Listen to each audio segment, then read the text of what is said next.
महाराष्ट्राच्या राजकारणाला नवीन वळण देणारी बातमी.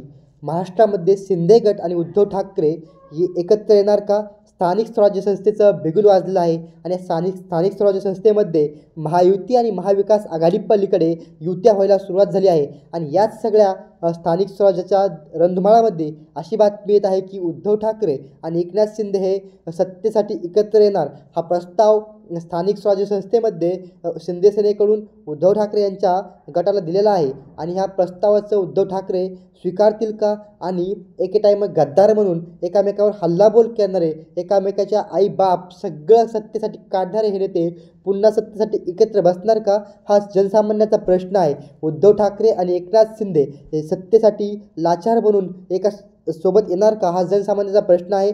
यावेळेस उद्धव ठाकरे यांनी स्पष्ट सांगितलं आहे, शिंदे गट गद्दार आहे आणि गद्दारासोबत कुठली युती होणार नाही आहे. आणि एकनाथ शिंदे यांच्याकडूनही स्पष्ट करण्यात आलं आहे की युती होणार नाही. पण युतीमागे खरंच काही होतं का? स्थानिकमध्ये काही बैठका झाल्या होत्या का?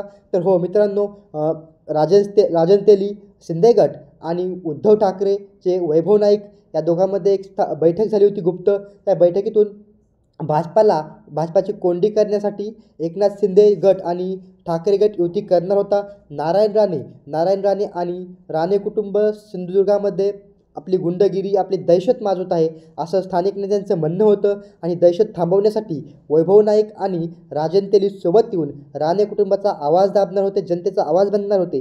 पण वरिष्ठ नेत्यांनी आदेश दिले की अशी कुठलीही युती नको. युतीमध्ये शिंदे गट आणि ठाकरे गट यांची विचारधारा सेम नाही आहे, या विचारधारेमध्ये फरक आहे. यामुळे ठाकरे गट आणि शिंदे गटाची युती नको आहे. ठाकरे गट हा स्वतंत्र लढेल, जागा येऊ किंवा नाही येऊ, पण आपला विचारधारा बदलायची नाही हा ठाकरे गटाने स्पष्ट केलेला आहे. त्याचनंतर शिंदे गटाने याबाबत स्पष्टीकरण दिलं आहे की सिंधुदुर्गामध्ये कुठलीही युती होणार नाही. सिंधुदुर्गच काय, महाराष्ट्रामध्ये ठाकरे गट आणि शिंदे गट कुठल्याही विधानसभा मतदारसंघात सोबत येणार नाही आहे. महाराष्ट्रामध्ये आपली विचारधारा जपायची आहे. आणि तुम्हाला काय वाटतं, ठाकरे गट आणि शिंदे गटांनी भाजपाची कोंडी करण्यासाठी खरंच एकत्र यावं का? आणि ज्या लोकांनी या टोकाचा विरोध केला आहे त्यांच्या तोंडावर पडण्याचं काम होईल. तुम्हाला काय वाटतं, हे योग्य राहील का? आणि राणे कुटुंबाची दहशत आणि गुंडागिरी संपेल का? सत्तेची मस्ती त्यांची उतरेल का? वैभव नाईक यांना पुरून उरतील का? तुम्हाला काय वाटतं? कमेंटमध्ये नक्की सांगा. तुम्ही कोणत्या शिवसेनेचं समर्थन करता तेही कमेंटमध्ये सांगा. जय हिंद, जय महाराष्ट्र.